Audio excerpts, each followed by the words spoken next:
Quisiéramos agradecer a los ponentes que me acompañan en esta mesa. Es la mesa de debate sobre estrategias de participación en los servicios sociales. Y antes de nada voy a pasar a presentarles conforme van a hacer las intervenciones posteriormente. A mi derecha está Carmen Cepeda García, que ya es trabajadora social y licenciada en Sociología. Es funcionaria del Ayuntamiento de Madrid desde el año 2000 y se encuentra dedicando la mayor parte de su trayectoria profesional al trabajo social comunitario como directora del Centro Social Comunitario Casino de la Reina, en los servicios sociales del Distrito Centro. Y desde el 2016 es jefa del Departamento de Servicios Sociales del Distrito Centro de la Ciudad de Madrid. Xavi Uceda y Maza, a mi derecha, es trabajador social, sociólogo, es diploma en estudios avanzados de bienestar social, es posgrado oficial en cooperación internacional y como trabajador social, bueno, pues ha ejercido durante mucho tiempo en los servicios sociales municipales, en diferentes programas y en diferentes proyectos de seguimiento de adolescentes en conflictos con la ley. Actualmente es profesor titular de la Universidad de Valencia y desde agosto de 2016 ocupa el cargo de delegado del Consell para el Modelo Social, que es el órgano superior que de alguna manera asume las funciones que le atribuye el artículo 68 de la Ley 5/1983 de 30 de diciembre de la Generalitat. Y depende de la Vicepresidencia y Consellería de Igualdad y Políticas Inclusivas. A mi izquierda está José Javier López Macarro, que es director EAPN de Estatal, es licenciado en Derecho y tiene estudios, que no máster, de posgrado en exclusión social, etcétera. Es que me he dicho que lo dijera. Y, bueno, y tiene experiencia en las entidades privadas y en la administración local. Y, bueno, él está trabajando en EAPN durante más de 11 años. Y a mi izquierda también está Virginia Calderón Rodríguez, que es de la Universidad, es diplomada en Trabajo Social, tiene experiencia laboral en el Ayuntamiento de Madrid, en el SAMUR Social, en Atención Social a Emergencias, en la Vía de Madrid, y también se encuentra integrada en un equipo de vida y formación, responsable diocesana y presidenta desde 2009 hasta 2015. Y también ha participado en la Jornada Mundial de la Juventud 2011 en la sección de discapacidad y representa a la Oficina de Vida Independiente de Madrid en el programa de apoyo a la vida independiente de la comunidad. ¿Es así? Muy bien, bueno, pues es un placer estar con estos compañeros aquí en la mesa y, bueno, de alguna manera vamos a tratar uno de los atributos más importantes o más transversales, no solamente en el modelo de servicios sociales, sino también en lo que sería propiamente el trabajo social, ¿no?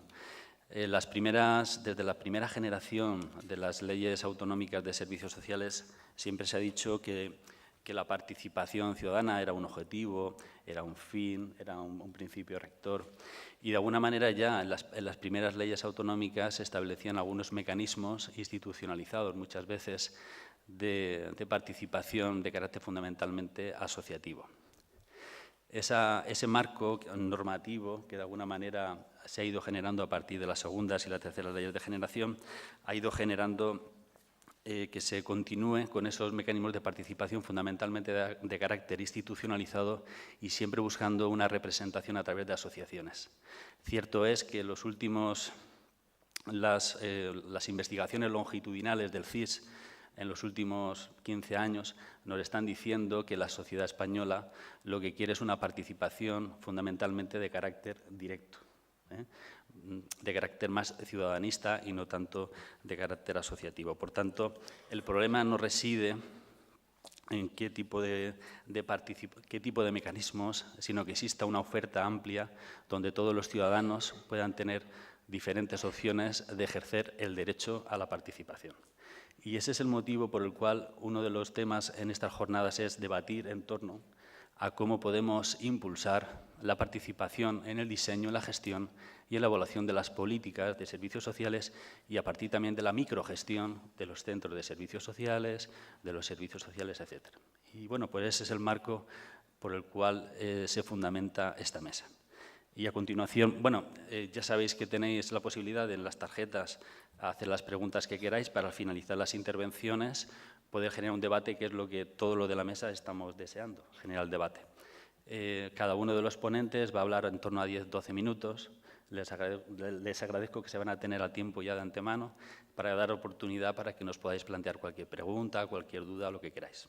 ¿Os parece? Carmen, cuando quieras.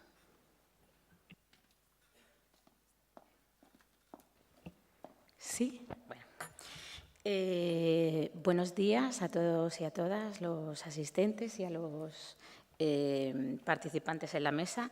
En primer lugar, agradecer al Consejo General del Trabajo Social la invitación a participar en esta mesa de debate a los servicios sociales del Distrito Centro del Ayuntamiento de Madrid.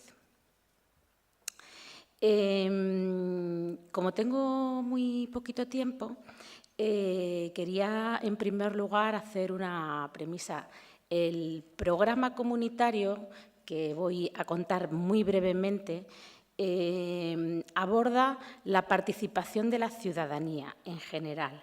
Quiero decir, no voy a hablar concretamente de la participación de los usuarios, entendiendo por usuarios aquellas personas que tienen un expediente en el centro de servicios sociales, ¿no? Usuarios, usuarias.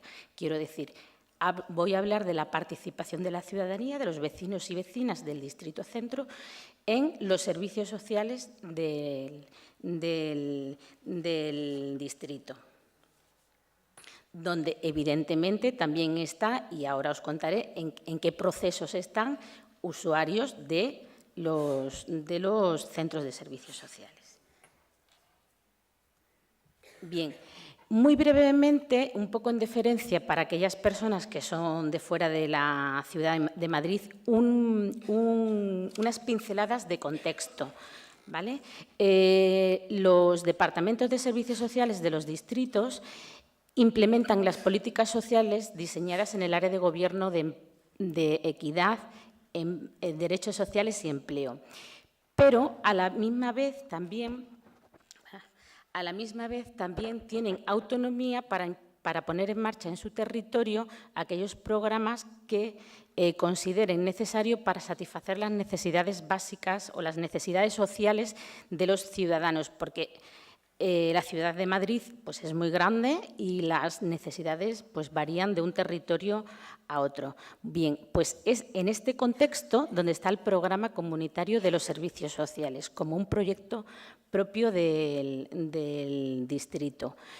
También muy brevemente, porque es importante para lo que voy a explicar también, unas pinceladas de lo que es el Distrito Centro. Como todo el mundo conoce, es el centro de Madrid, el núcleo turístico y comercial, donde se está dando un proceso de gentrificación desde hace años, que tienen territorios con fuertes sentimientos de pertenencia, ¿eh? Hablamos de Malasaña, Chueca o Lavapiés, sin embargo, eso no son barrios administrativos, son sentimientos de pertenencia, donde hay una estructura social muy polarizada, donde hay una alta densidad de población, que eso también hace que se haga mucha vida o se intenta hacer en la calle, un alto porcentaje de inmigración en determinados barrios que duplica a la media de la ciudad de Madrid, y algo que también es importante es que hay un alto número de tejidos asociativos. En el Distrito Centro hay censadas 400 asociaciones, bueno, que dan en cobertura pues, a toda la ciudad y Comunidad de Madrid, pero entre 80 o 100 asociaciones realizan proyectos muy territoriales con los vecinos y para los vecinos de la ciudad. ¿Vale? Bien. Esto es lo que os voy a tratar de explicar cuando Enrique nos plantea, ¿no?, que cuáles son las estrategias o qué es lo que hacemos desde el programa comunitario o desde los servicios sociales del Distrito Centro. Lo voy a contar en 3 palabras. La primera palabra es una estructura de trabajo en red muy consolidado y que ahí os he tratado de reflejar con toda la dificultad que tiene de trazar en líneas, ¿no? Pues un mapa de relaciones inmenso, ¿no? Pero bueno, por tratar de organizar un poco la información. Como digo, primero, un trabajo en red muy consolidado desde el año 2001 que facilita los procesos, ¿vale? Lo segundo, ¿qué es lo que hacemos? La palabra o mi palabra favorita, que es facilitar. Toda la parte de abajo que veis en verde son iniciativas vecinales, puras y duras, diríamos. Son vecinos, grupos de vecinos que tienen intereses comunes y se organizan, bueno, pues para participar en proyectos sociales, para participar en las fiestas del barrio. ¿Qué es lo que hacemos desde servicios sociales? Facilitar que esa participación se produzca, que va desde la relación con la Administración o con la Junta Municipal en temas de permisos para hacer una actividad, en facilitar folios, en facilitar un espacio en el centro y en acompañar ese proceso o ese interés, ¿no? Ahí, a ver que le veo yo un poco, bueno, pues ahí veis con líneas discontinuas, me lo voy a poner yo porque veo mejor aquí, con líneas discontinuas y en un margen pues que está la red de huertos urbanos, Lavapiés Coopera, la red de solidaridad, ¿vale? Y hay dos estructuras que veréis más abajo, que son los círculos verdes, que es el espacio vecinal y el espacio joven, que son espacios donde los vecinos tienen un protagonismo muy activo y donde hay grupos motores que hacen estudio de necesidades, diseñan, implementan, ejecutan y evalúan y devuelven, ¿vale? Lo que podríamos llamar un poco la metodología IAP.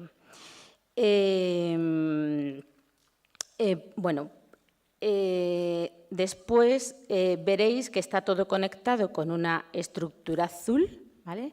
Que es trabajo interdisciplinar. Quiere decir, a través de mesas de trabajo que están configuradas, los vecinos y las vecinas participan, diríamos, de una forma indirecta, porque participan en sus asociaciones o recursos y son los técnicos principalmente lo que traen a esas estructuras las necesidades y la participación que en las asociaciones se van produciendo.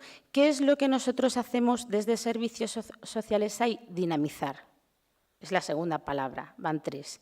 Trabajo en red, facilitar y dinamizar. Dinamizar todos esos procesos, ¿vale?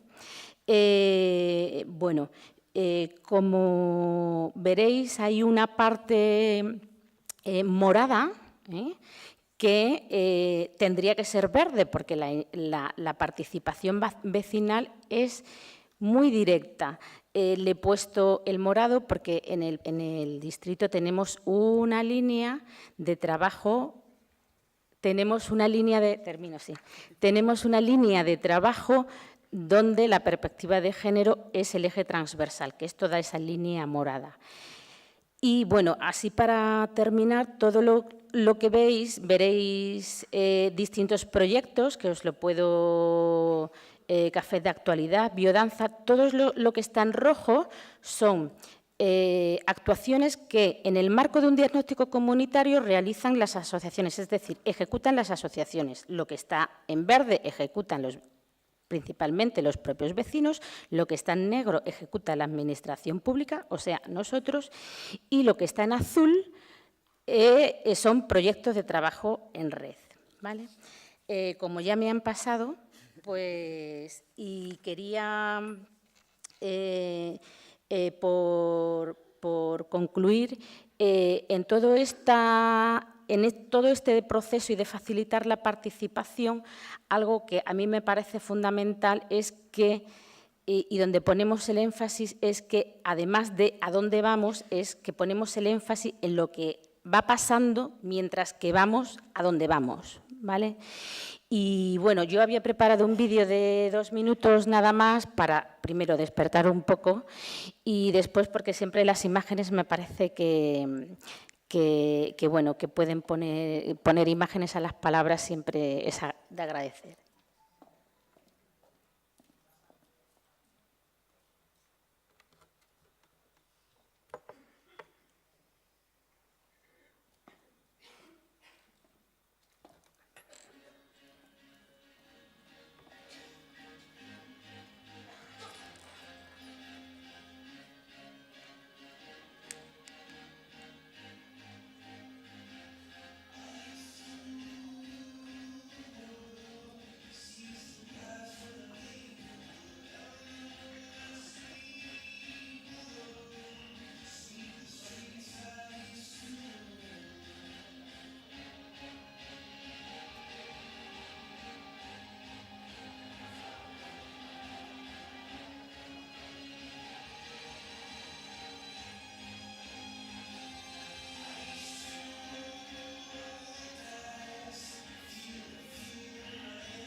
Gracias.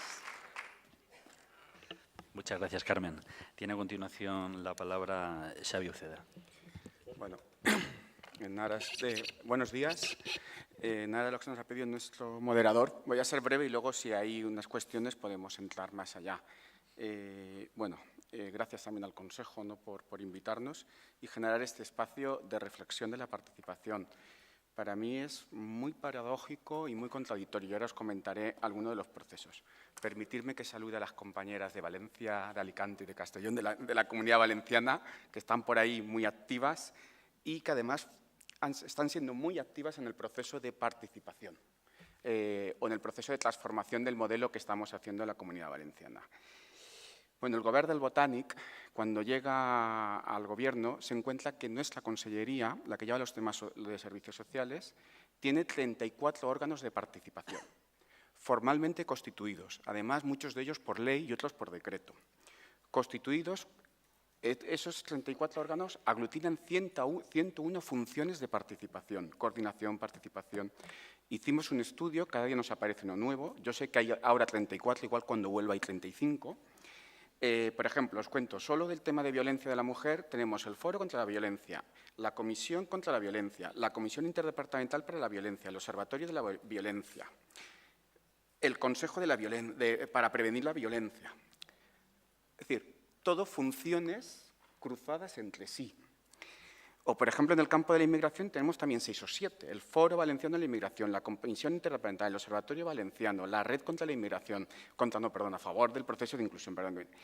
Es decir, esta es una realidad que tenemos tantos foros, observatorios, comisiones de participación, consejos de participación, que cuando llegamos era absolutamente imposible.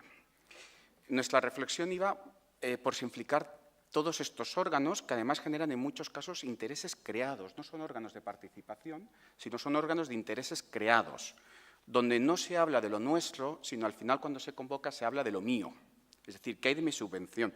Tenemos un órgano de participación que se llama Mesas de Solidaridad de la Comunidad Valenciana, para todo el tema de la emergencia, de la urgencia social en temas de alimentación. Generalitat, Cáritas, Cruz Roja y Banco de Alimentos. Pero, por ejemplo, jamás en todos estos procesos de participación o estructuras está la administración local, que es la que lleva la atención primaria y uno de los elementos importantes de dinamización de la participación en servicios sociales.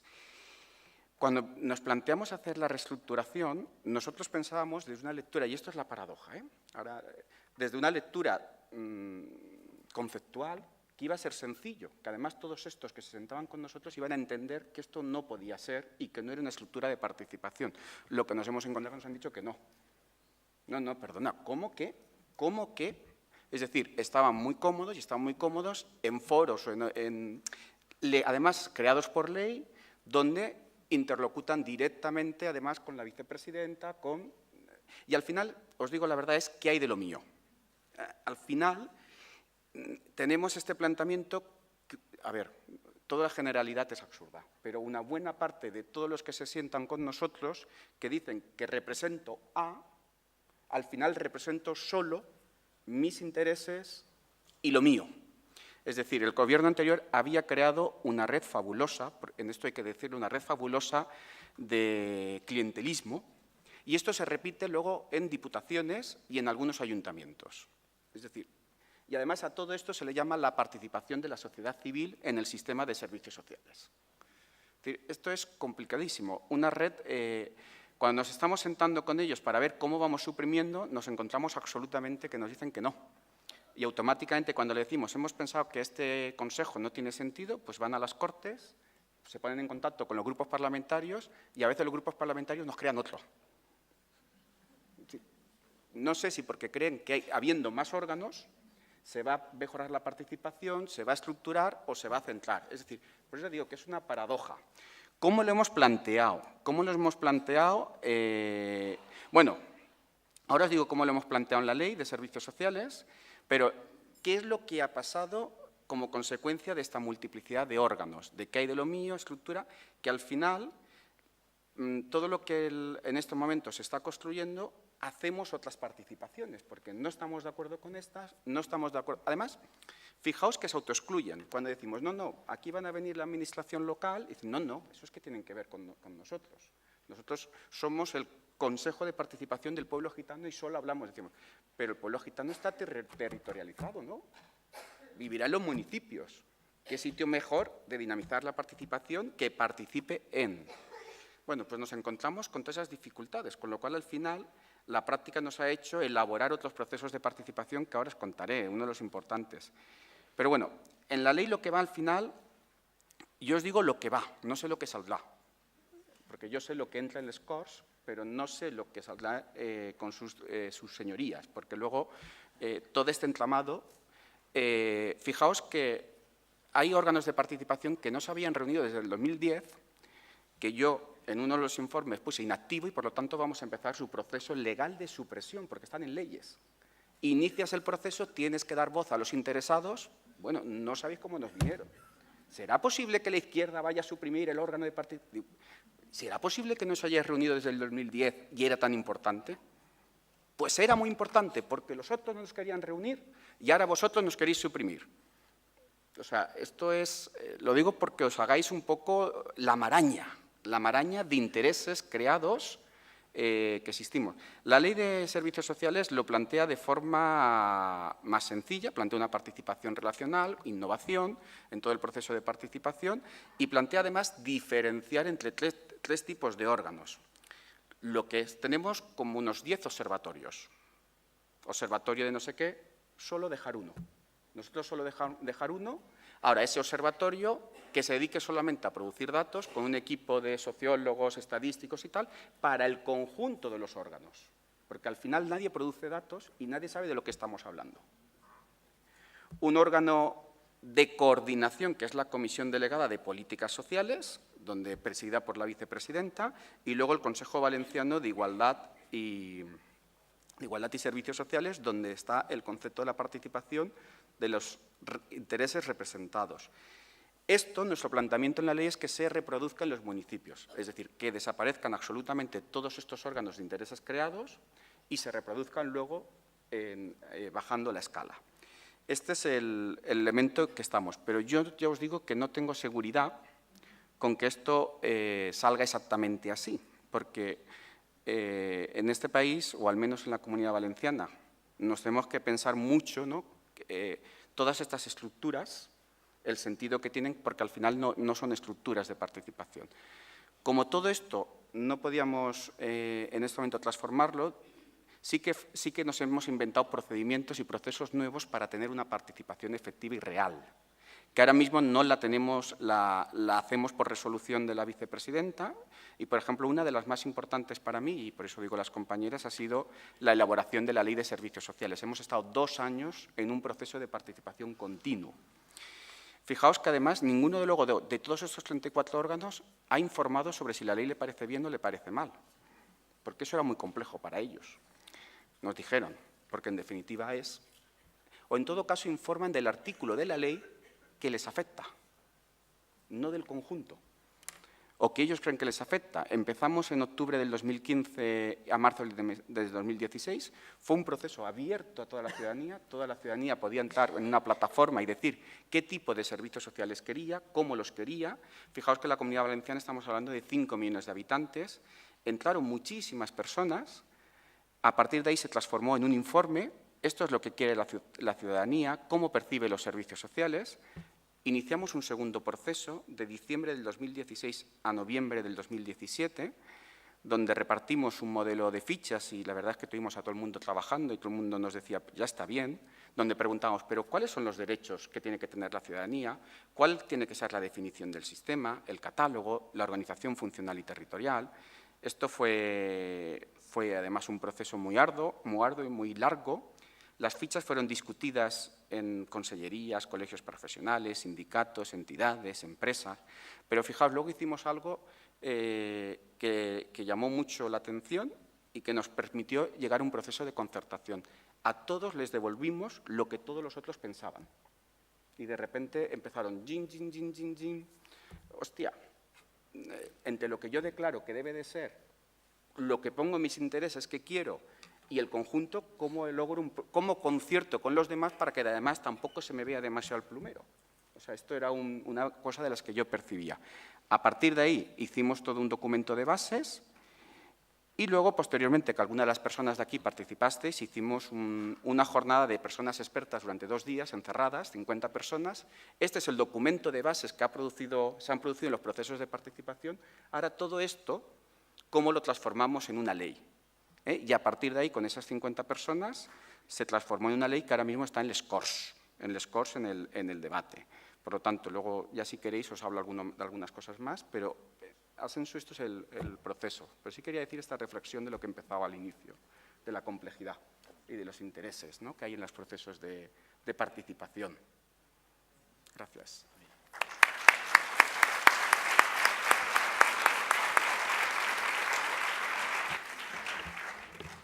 Muchas gracias, Xavi. Tiene a continuación la palabra José Javier López.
Bueno, buenos días. En primer lugar, gracias por invitar a EAPN a estas jornadas, que creo que son importantes e interesantes, lo que decían antes, los momentos de reflexión y, de alguna manera, de participación más o menos interesada. Yo voy a contarles lo que es la experiencia de participación desde EAPN. EAPN, ahora cuando funcione esto bien, y si no funciona, pues se lo cuento igual. EAPN es una red, y cuento esto no por hacer publicidad de la entidad, sino porque es importante en cómo abordamos los procesos de participación dentro de EAPN. EAPN es una red europea que nace en los años 90 y que engloba a distintas redes de los Estados miembros de la Unión Europea y a entidades de ámbito europeo. A nivel estatal, EAPN representa lo mismo. Hay redes, hay EAPNs en todas las comunidades y ciudades autónomas. Esto quiere decir que estamos en todo el Estado. Y también entidades de ámbito estatal, entre las que están pues, Cáritas, Cruz Roja, Secretariado Gitano, CEPAI, NACEN, etc.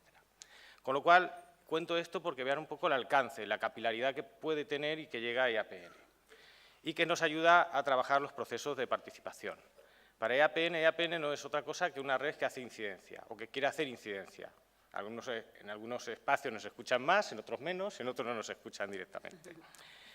Pero que busca luchar contra la pobreza y la exclusión social. Lo que une a todas esas entidades a nivel estatal, calculamos que llegamos a que son 7.000 entidades las que forman parte de la red EAPN, lo que buscan es luchar contra la pobreza y la exclusión, tener una sociedad más justa, más participativa.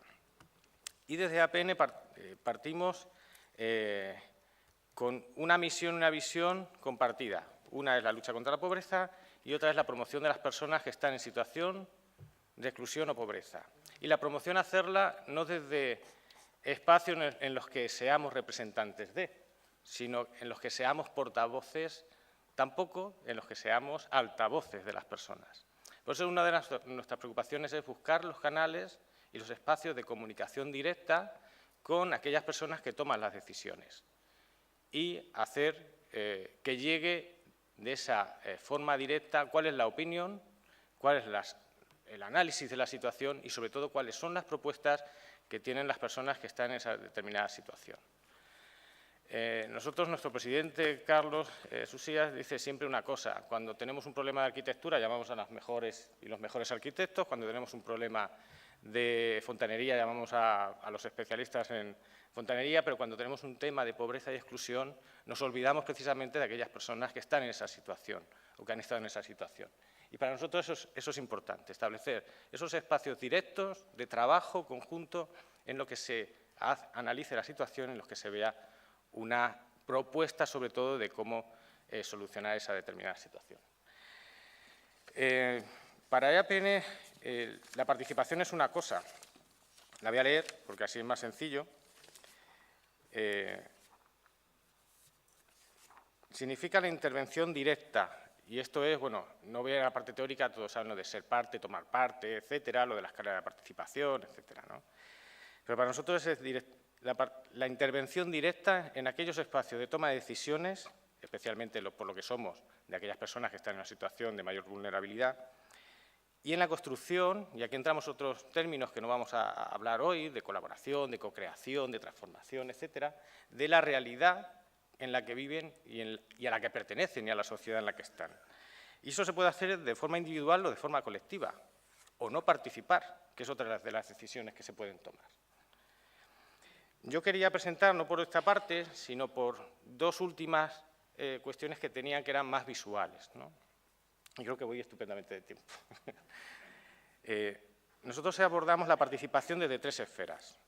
Una es la participación en la estructura y en los órganos de gobierno de EAPN y de las entidades sociales. Es decir, no podemos hablar de participación si nosotros en nuestro foro interno no creamos esos canales de participación.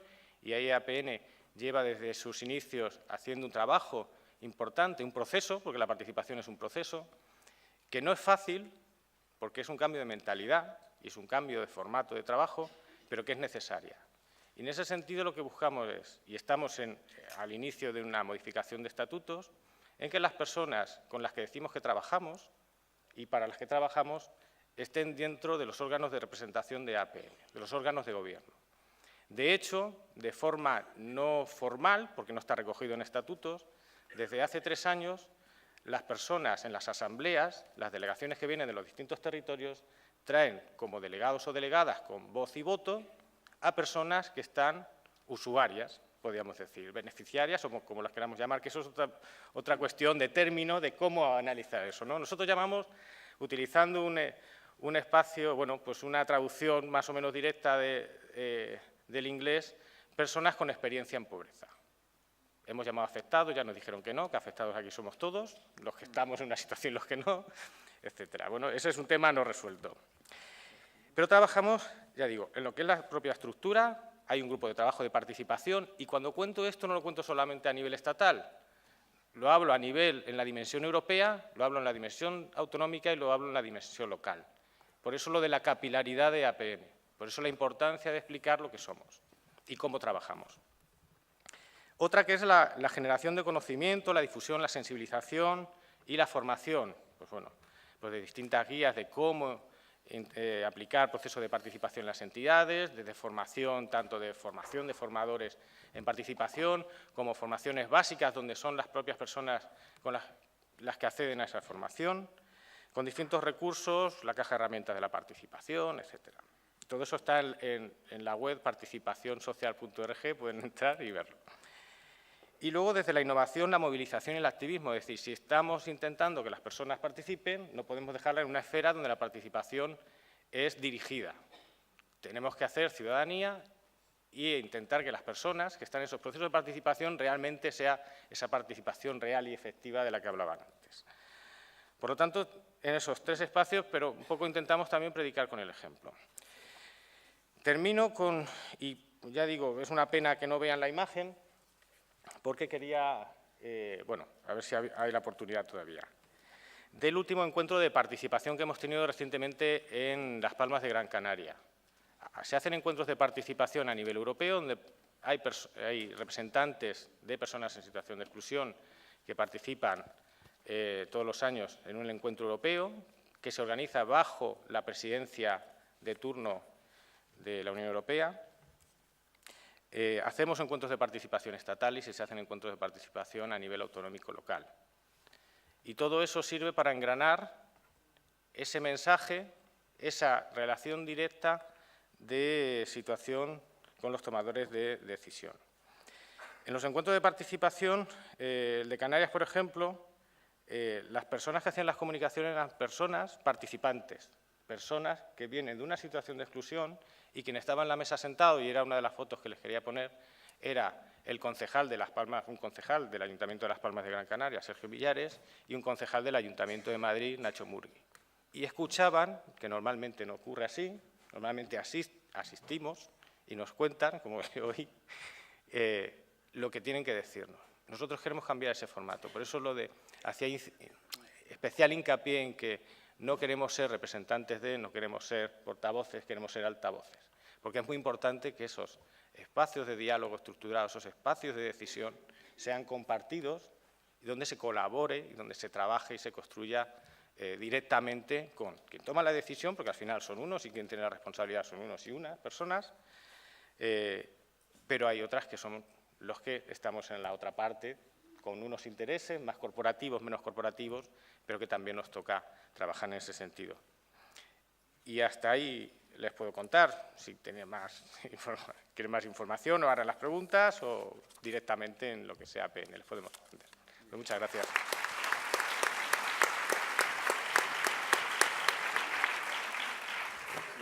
Nada, no hay de forma. Muchas gracias, José Javier. Bien, tiene a continuación la palabra Virginia Calderón. Hola, buenos días. Muchas gracias al Consejo General por acordarse del Foro de Vida Independiente y Libertad para exponer sus maneras de participación y la necesidad que tienen de dar a conocer cuáles son sus peticiones o demandas al Gobierno, a las autoridades sobre lo que necesitamos las personas con diversidad funcional. El Foro de Vida Independiente y Libertad somos una comunidad constituida por personas de toda España y de otros países, todos de habla español, porque si no nos haríamos un poco más de lío, pero sé que hay gente de Cataluña, de Valencia, de Euskadi y de otro lado del mar, del océano. O sea, que hay gente de todos los sitios. Es un foro de Internet, una comunidad virtual, y ahí participa todo el que desea participar con un interés en la defensa de los objetivos principales del foro, que es la dignidad y la libertad de las personas con diversidad funcional. Conformamos un foro de reflexión filosófica y de lucha por los derechos de las personas con diversidad funcional. La participación es directa y en igualdad de condiciones. No somos una asociación al uso, no hay presidente, no hay identificación fiscal, no tenemos presupuesto. Cuando necesitamos hacer algo, se pone en el foro, uno se arriesga a abrir una cuenta, reúne el dinero y se paga lo que es y se acabó. Entonces, es bueno, hay gente, normalmente, yo es la primera vez que vengo por el foro, tenemos otras personas que son más los teóricos, lo que pasa que, bueno, pues todos sabéis que las personas con diversidad funcional con los años lo solemos llevar peor que los que no tienen diversidad, y los teóricos ahora mismo están un poco más pachuchos que yo, entonces me han pedido que viniera yo. Nuestra sede, ya digo, es virtual, no tenemos oficina, es contactar con alguien del foro y pedir entrar. Normalmente sí se puede hacer, no es censura, o sea, es ver cuál es el objetivo por el que se quiere entrar al foro. Pero no, ya digo que es totalmente libre. Somos miembros de la Red Europea de Vida Independiente, ENIL. El origen lo tenemos en mediados del año 2001, con el objetivo de impulsar en España el movimiento de vida independiente que se originó en Estados Unidos en 1972 y actualmente está regado por lo menos por toda Europa. La palabra libertad es una palabra que se ha inventado en el foro, es una síntesis de dignidad y libertad que son el objetivo último del foro, es decir, que tengamos todas las personas discriminadas por la diversidad, en este caso funcional, tengamos derecho a la libertad y a la dignidad como cualquier ser humano. Somos un foro dentro de nuestras dificultades de movilidad, que tenemos la mayoría, somos un foro muy activo. Yo creo que nuestra característica, yo se lo he dicho siempre a las personas con diversidad, cuando me reúno digo, tenemos que ser pesados. O sea, pesados es la única manera de conseguir cosas. Entonces, se hizo un congreso de vida independiente en Tenerife en el 2003, que participaron más de 400 personas de 15 países. Yo entonces todavía no conocía el foro, pero las secuelas fueron buenas. Se compareció en el Congreso de los Diputados con relación al libro blanco de la dependencia, porque alguien consiguió hacerse con lo que se estaba preparando y nos asustamos. Porque tenéis que pensar que la ley de dependencia y apoyo a la autonomía normalmente se olvida de la segunda parte. Está pensada para la dependencia de los mayores de 65 años. Tú vas a una feria de dependencia y es todo para que te cuiden, no para que tú puedas moverte. Entonces, el libro blanco iba por ese camino también y ahí nos empezamos a asustar. Hicimos marchas alrededor del Congreso. El mes de septiembre es un mes especial para el foro, el septiembre esperanzador, y nos ha gustado que coincidiera estas jornadas justo en septiembre. Hemos comparecido en comisiones de distintos parlamentos autonómicos, en Castilla y León, Cataluña, Comunidad Valenciana. Se han participado en numerosas ponencias, congresos, seminarios por todo el territorio español. Aquí en un congreso de trabajo social también participó otro de nuestros teóricos, ahora se nos ha llamado también.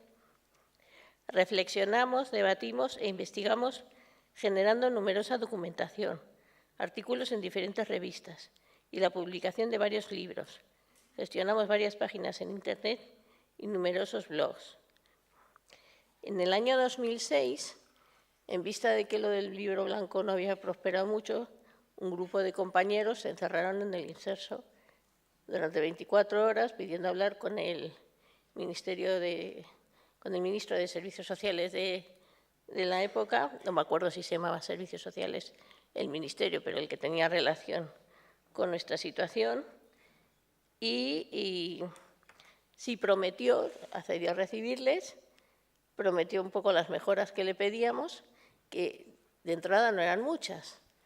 Eran que los menores de 3 años entraran también en la cobertura, porque parece que solo podía ser tener una diversidad funcional a partir de los 3 años, y lo del copago de las ayudas. Esos son los temas que más se pelearon en aquel entonces. Las apariciones en prensa, radio, televisión han sido frecuentes. Periódicamente emitimos nota de prensa y realizamos acciones a través de la red para denunciar o llamar la atención sobre diferentes casos, en defensa siempre de nuestros derechos y contra la discriminación de las personas con diversidad funcional. Mantenemos contacto directo con los políticos a nivel nacional, autonómico y local. Tenemos una lista de correos y cuando dice, oye, ¿qué os parece esto? ¿Está todo el mundo de acuerdo?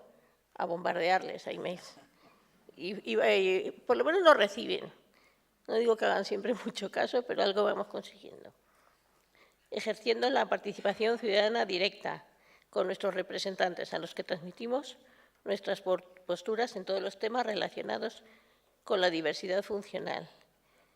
También se compareció en el Congreso de los Diputados a efectos de informar y asesorar a la Comisión para las Políticas Integrales de la Discapacidad en relación a la Convención de Naciones Unidas sobre los Derechos de las Personas con Discapacidad.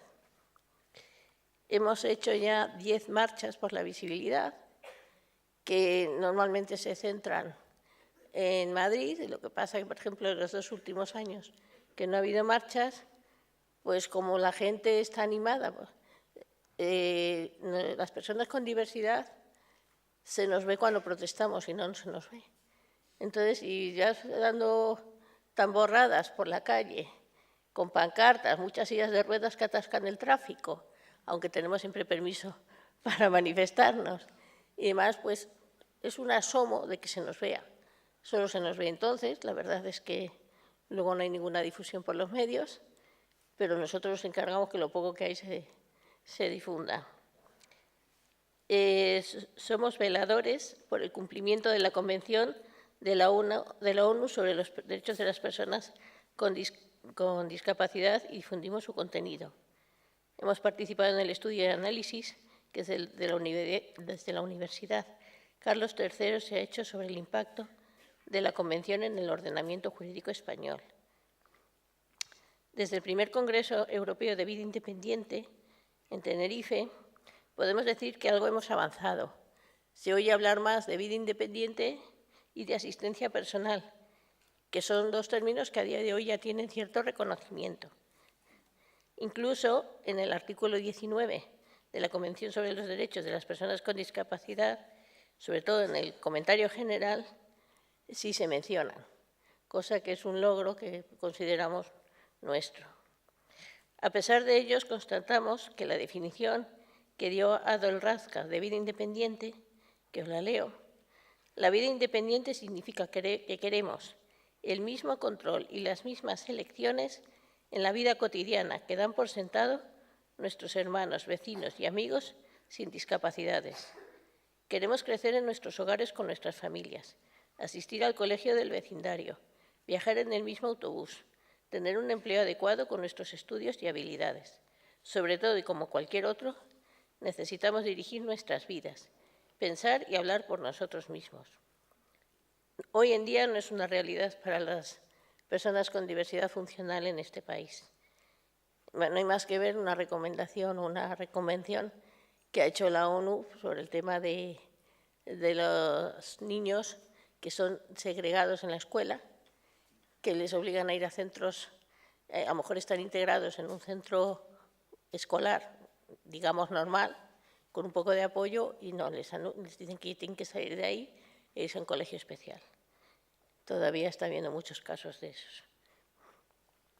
Buena parte de las organizaciones no gubernamentales de personas con discapacidad incorporan a su discurso la exaltación de la vida independiente y las políticas que pueden potenciarla, al mismo tiempo que negocian, gestionan y promueven centros para la institucionalización y el descargo de la responsabilidad gubernamental. Hacen retórica de sus iniciativas para favorecer la autonomía personal, al mismo tiempo que se interponen entre el usuario y los recursos del Estado como mediadores necesarios para rentabilizar la correcta aplicación de los recursos. Se avala así que derechos fundamentales de las personas con diversidad funcional sean gestionados por entidades civiles o mercantiles. Con esta comercialización de los derechos básicos se perfilan nuevos profesionales ligados a la gestión de la vida ajena, que es parecido a lo que has comentado que os pasa a vosotros, que hay muchos intereses detrás. Ahora, por ejemplo, estas entidades quieren que el Gobierno prohíba usar la palabra diversidad funcional, por ejemplo, o han intentado boicotear marchas o manifestaciones. O, por ejemplo, cuando se hizo la marcha de SOS Discapacidad, les obligaban a ir. O sea, son cosas que te enteras porque te lo cuentan. O sea.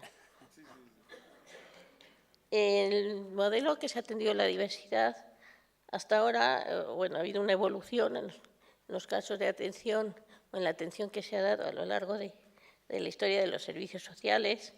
Hemos pasado de la prescindencia, que las personas son eliminadas, como ocurrió en la época nazi y la época de Esparta más antiguamente, que a mí cuando me hablan es que los judíos en la época nazi se les exterminó. Digo, de las personas con discapacidad no se habla, siquiera. El médico rehabilitador, que las personas deben ser curadas por la ciencia y rehabilitadas para incluirlas en la sociedad. O sea, a mí me han llegado a decir, opérate los brazos, yo los tenía hacia afuera los brazos, porque hace feo. Digo, yo por eso no me meto en quirófano. Me metí por otro tema ya, pero eso ya de salud. Pero no por feo, o sea, sigue habiendo en mucha gente el concepto de... A ver, me dijo, es que así no vas a encontrar trabajo. Digo, pues si no me dan trabajo por tener los brazos para afuera, prefiero no trabajar ahí, sinceramente. Entonces...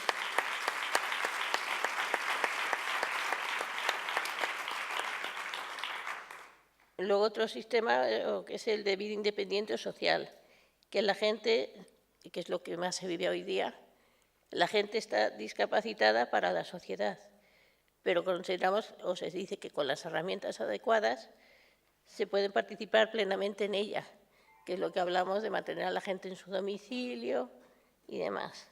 Y lo que buscamos nosotros es la diversidad, es que se considere la diversidad funcional parte de la diversidad humana.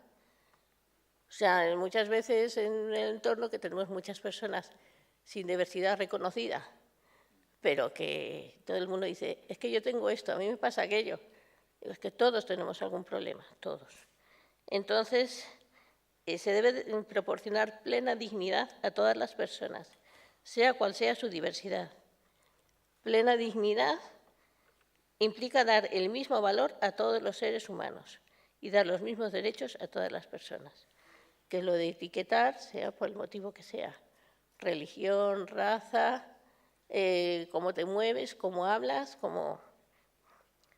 el Foro de Vida Independiente, ya digo, ha ido siguiendo todos estos mecanismos, o sea, todos estos sistemas de intervención, pero el que propugna es el de la diversidad, que tiene los siguientes cambios fundamentales. Erradicar la capacidad como indicador para el colectivo y sustituirlo por la dignidad, mismo valor para las vidas y mismos derechos. Reivindicar el valor de la diversidad humana y la participación en esta diversidad de nuestro colectivo. Propugnar un cambio de terminología. Sustituir personas con discapacidad por hombres y mujeres discriminados por su diversidad funcional, o más breve, personas con diversidad funcional, o como dice una amiga mía, PDFs. Y así es más breve todavía. Lo que pasa es que ya lo dice un poco despectivo porque no le gusta, pero bueno, es un tema también de debate en el foro. En la filosofía de vida independiente, uno de los primeros teóricos, ¿cuánto me queda? Vale.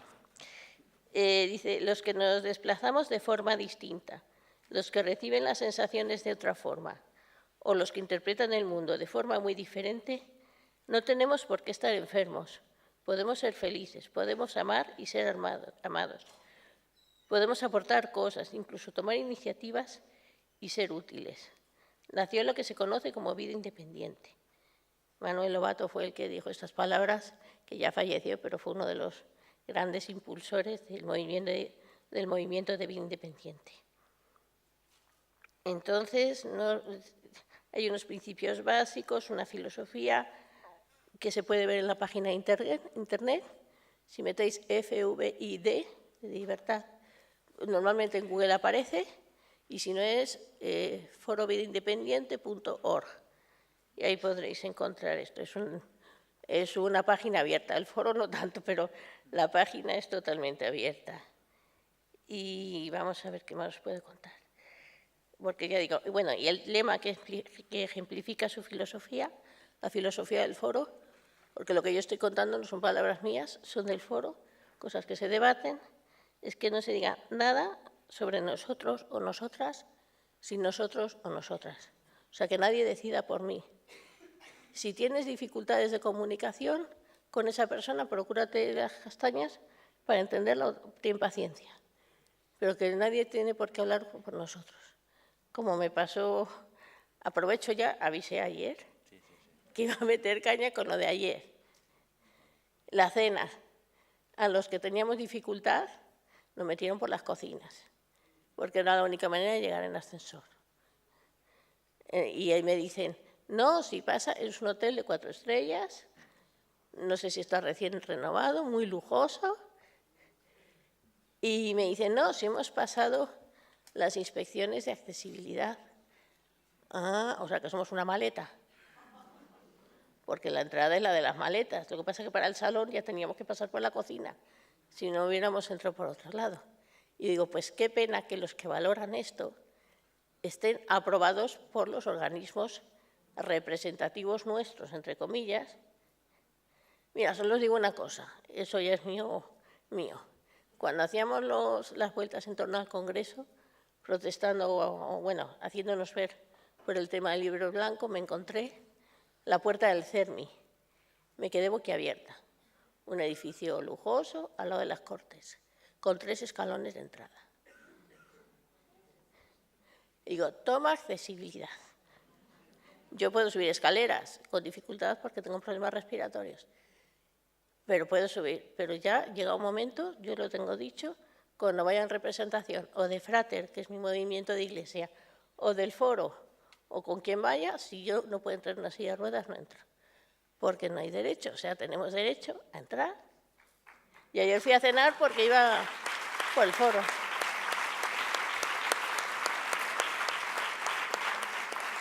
Y eso es todo. Pues es. Y bueno, me he encontrado también, y eso es otra cuña mía, con compañeros, trabajadores sociales, de exponer algo. Me decían, no, tú déjame, que yo llevo muchos años de experiencia con esto y sé más que tú. Y digo, vale, has nacido con la discapacidad, vale. Tened mucho cuidado cuando intentéis imponer algo. Una cosa es convencer. Yo he trabajado en SAMUR Social 27 años.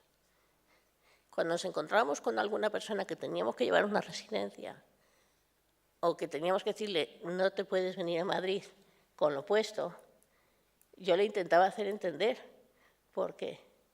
No decir simplemente te tienes que ir. Porque se tiene que convencer, si no al día siguiente te va a volver. Y es como, pero es que muchos veis la discapacidad primero. Es muy difícil, sé que es difícil. Yo estuve 10 años con un nombramiento provisional porque no sabían si iba a poder trabajar. Y estuve trabajando 10 años. A los 10 años el concejal de turno dijo, después de 10 años, ¿quién le dice que no trabaja? O sea que ya digo que es difícil, pero se puede hacer el esfuerzo, ¿vale?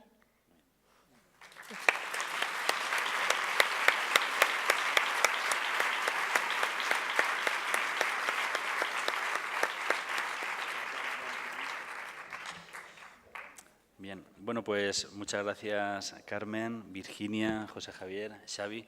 Bueno, ahora llega vuestro turno de palabra. Yo creo que ha sido una mesa extraordinaria en el sentido de que hemos visto las diferentes estrategias de participación, ¿no? Desde los programas comunitarios que nos ha comentado Carmen Cepeda, ¿no? Todo lo que serían los grupos motores, el IAP y todo el tema de empoderamiento. Con Xavi, bueno, estábamos hablando antes que yo creo que la experiencia que ellos han desarrollado y de participación tiene que ver mucho con la técnica de participación de GEMIL, ¿no? Que es una técnica de participación muy directa, muy novedosa y que se ha puesto en marcha en muchos países europeos y que ahora se está implementando en algunos, incluso municipios, ¿no? Y bueno, José Javier nos ha expresado la experiencia de los procesos de participación de las personas usuarias, bueno, como altavoces, diferenciando muy bien de portavoces y de representantes, creo que eso ha sido muy interesante, y los encuentros de participación en sus diferentes niveles, ¿no? Y Virginia Calderón, a través del Foro de Vida Independiente, pues yo creo que ha puesto el énfasis… Foro Vida Independiente y Libertad. Y libertad, perdón. Libertad. Libertad. Bueno, pues nos ha expuesto lo que son las acciones directas, ¿no? Como una forma también de participación y de alguna manera de hacer oír la voz y que incidir en las políticas. Bueno, voy a leer ahora a las preguntas que tengo por aquí. Ana Vilar, la pregunta dice: ¿cómo valoráis la instrumentalización política que están generando los nuevos partidos de procesos participativos para reforzar y avalar sus programas?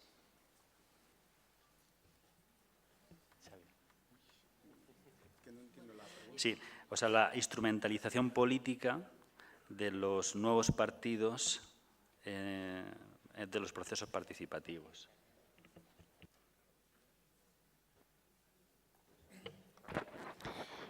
Bueno, yo no sé realmente, supongo que se refieren a los presupuestos participativos y foros en el Ayuntamiento de Madrid, entiendo, pero bueno, no sé. Yo realmente no tengo una valoración, pero lo que sí me parece es que hay que tratar de impregnar en la ciudadanía la cultura de la participación, poco a poco. Porque a participar se aprende participando. Después cada uno tiene derecho, evidentemente, pues a participar en la vida activa de su barrio o a participar votando cada 4 años, ¿no? Pero iniciar vías y facilitar donde esos procesos se inicien me parece importante. Desde luego, camino todo por hacer. Tenemos una pregunta que está dirigida a Xavi Uceda y la pregunta es la siguiente. ¿Se ha posibilitado la participación en la elaboración del proyecto de ley de servicios sociales al margen de la referida plataforma? Sí. A ver, bueno, la verdad que por la anterior pregunta, ¿no?, la de la instrumentalización, sí. Esto es un tema, yo no sé si de los nuevos partidos, de los viejos, porque al menos yo lo vivo ahora mismo en todos. La participación, todos ahora mismo lo hacen como transversal, pero lo que mi experiencia ahora en este ámbito lo que decía es, nuestro reto es cómo transformar esa red de participación clientelar establecida, porque es absolutamente en un 80% clientelar, en una red de participación real con un para qué. Y entonces, entre clientelar y para mí, en transformarla en una red de participación real para qué y para la ciudadanía. Este es el reto y es en el que estamos trabajando y es una de las cosas que no he comentado antes, que en todas las comisiones que creamos de participación para las diferentes estrategias, las creamos con una representación de la Administración del 40%, es decir, que no tenemos mayoría, con un 40% de representación de entidades y un mínimo de un 10% de representación de personas expertas, expertas en la situación, porque la han vivido. Y las creamos, además, con un planteamiento de van a trabajar durante este año para esto, y cuando acabe este año se disuelve. Así rompemos la red, o sea, el aspecto clientelar de qué va a haber de lo mío en el futuro. No, tú estás aquí para trabajar en crear este documento y este documento luego se insertará en la política ordinaria. Entonces, estas son formas que estamos utilizando de romper. Por lo que respecta a la ley, hubo 4 procesos de participación. Uno que fue online, otro que fue por fichas en todo lo que eran ayuntamientos, colegios profesionales, facultades. Además, por otra parte, nosotros fuimos a tantos debates públicos como nos llamaron y como nos dijeron que ir, con lo cual eso generaba también otro foro. Y, por lo tanto, es verdad que la Comunidad Valenciana son 5 millones de habitantes. Es decir, que digas que puedan participar 5 millones de habitantes, muchos o no les interesan, otros muchos o consideran que no van con ellos, otros muchos tienen dificultades para eso, pero nosotros estamos muy satisfechos con ese proceso de participación que nos ha llevado al final. Fijaos ahora mismo lo que es curioso. Nosotros nos ha costado 2 años el proceso de participación. Creemos que llevamos un proceso muy concertado. Les Corts Valencianes ahora han abierto un proceso de participación para la ley que son 2 mañanas. Que son solo 2 mañanas, donde pues, van determinadas personas, 10 minutos, y hablarán sobre lo que les parece la ley. Yo me resultaba curioso, ¿no? Lo que nos ha costado 2 años, cómo luego en 2 mañanas lo van a solventar. Lo digo por… Ahora, el concepto para ellos es que ahí está la participación real. Es que no lo digo nada criticando, digo la complejidad que cuando hablamos de participación y cuando hablamos de administración pública, cuando hablamos todo, qué complicado es. Es un poco relacionado con lo que acaba de decir Xavi, relacionado con la pregunta anterior. Yo no sé si es instrumentalización, lo que no sé es si es participación a todo lo que llamamos participación. Es que estamos utilizando el concepto de participación y entra todo. Y hay muchas cosas que no es participación. Ni siquiera los canales por los que decimos que se produce esa participación. Hemos puesto una máquina con un ordenador y ves, no, eso no es participación. ¿Quién accede a eso? Ni siquiera los presupuestos participativos es participación. ¿Quién puede presentar un proyecto, una iniciativa? Yo no veo a mi madre yendo a presentar un proyecto. Estamos eligiendo unos canales de participación y unas vías y estamos llamando participación a cosas que no lo son. Y eso, para las personas que están más alejadas de una vida, entiéndanme el concepto, normalizada, es muy complicado. No es baladí el hecho, no hay muchos estudios, pero no es baladí el hecho de que en aquellos barrios donde hay más intervención social hay menos participación política, es decir, de ir a votar. Y eso es por algo. Entonces, cuando hablamos de participación social, de participación comunitaria, de participación política, tenemos que abordar bien de qué estamos hablando y cómo queremos que se produzca esa participación y quién va a acceder a esa participación. Por eso no sé si instrumentalizar y no sé si de los nuevos viejos partidos, pero sí es verdad que ha habido como un boom de concejalía de participación y de repente aparecieron como setas concejalía de participación por todos sitios. Es un ejemplo, no es decir que sea así generalizando y haciendo un poco más. Pero tenemos que plantearnos muy bien a qué queremos llamar participación y cuándo vamos a utilizar ese concepto. Cosas solo muy breve que nos plantea es cómo trazamos la línea, si se puede trazar, entre lo que es la participación social y la participación en el sistema de servicios sociales. Porque está clara la participación en el sistema educativo, en los consejos escolares, pero también en servicios sociales muchas veces no sabemos si hablamos de participación social, participación dentro del sistema de servicios sociales, participación cívica territorial. O sea, es… Bueno, había aquí una cuestión que hacía referencia Monse, a que hacía la pregunta anterior pensando en la ciudadanía. Creo que José Javier ha podido contestar bien, que no sabe o no puede utilizar Internet o redes sociales, ¿no? Me parece. Y después hay una pregunta que tenemos aquí, dirigida a Xavi, que dice: los consejos de servicios sociales creo que no son realmente participativos porque no inciden en las políticas, ya que elegir los componentes es un lío, se oye la voz de las entidades, pero no la voz de la ciudadanía. Y, por tanto, la pregunta es cómo hacer realidad la participación directa de la ciudadanía. Esa es la pregunta que te… Sí, pues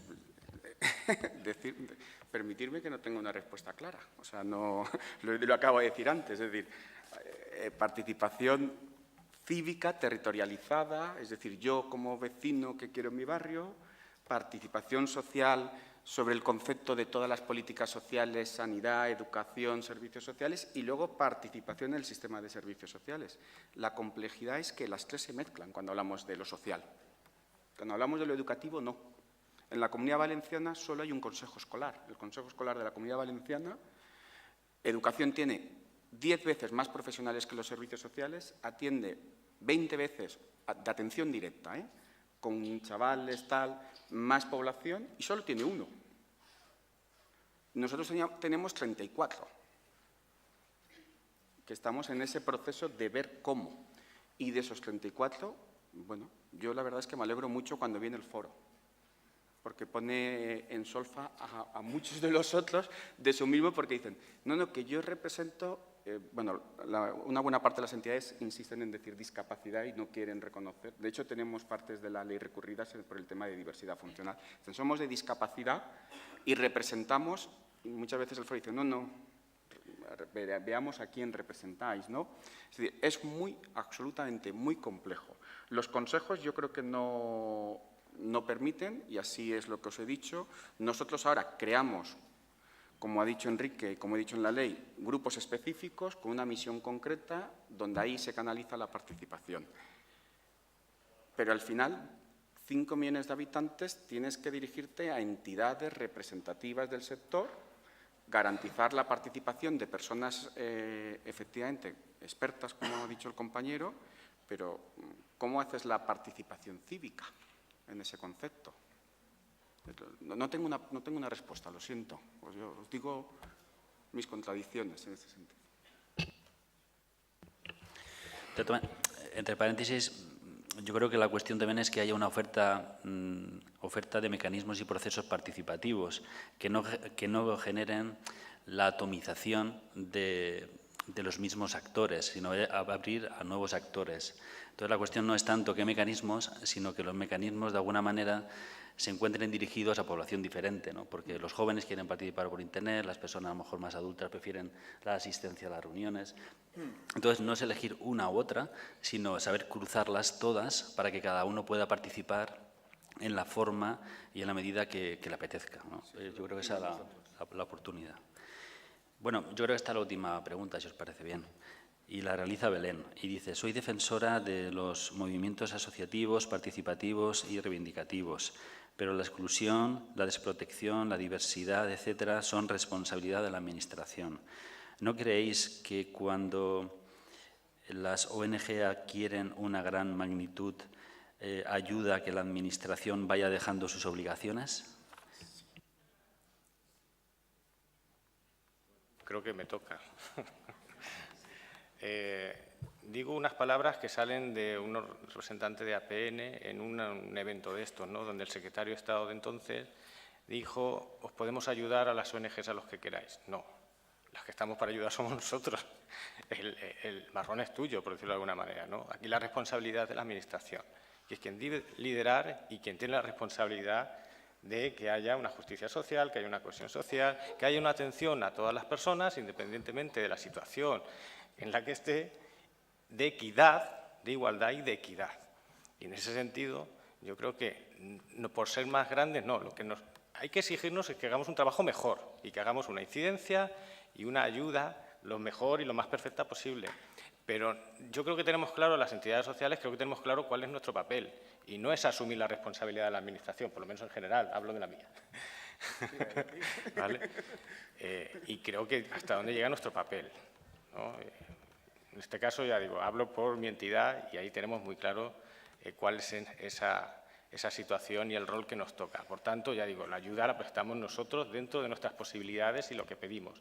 Y ojo, aquí entra ya un tema de legitimidad, representatividad y tal, que sería para otra mesa diferente, pero creo que acercar y apoyar en el sentido de mejorar lo que creemos una sociedad más justa, un modelo social diferente al que tenemos, es importante, pero la responsabilidad le toca a quien le toca.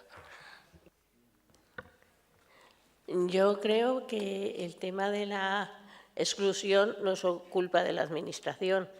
A la sociedad en general muchas veces le interesa sentir esto no va conmigo, o yo no quiero una persona con problemas en la clase de mi hijo, o no quiero un centro rehabilitador cerca, y no es tema de la Administración, es tema de la sociedad. Solo que nos cuesta un poco es mentalizar a la gente, incluso a nuestros propios compañeros en que tienes que ser tú participativo, tú tienes que implicarte en lo que haces.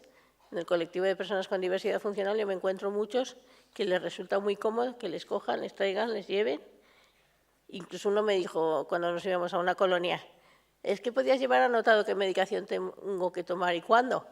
Digo, ¿tienes algún problema mental que no te acuerdas? Dice, no. Digo, pues bonito, te ayudarán a meterte en la boca, pero tú dices cuándo.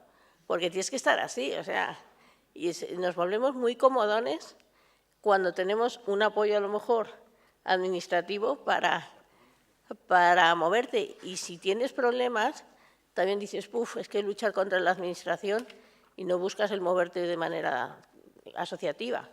Entonces... Bueno, pues si os parece lo dejamos aquí. Muchas gracias, Carmen, Virginia, Xavi y José Javier, por vuestra participación y también a vosotros por la vuestra.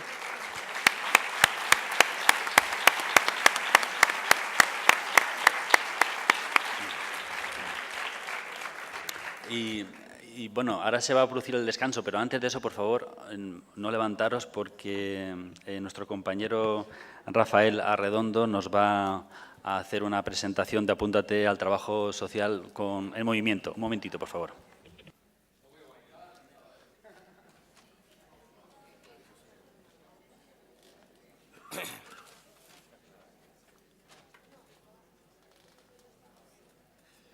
Bueno, como nos...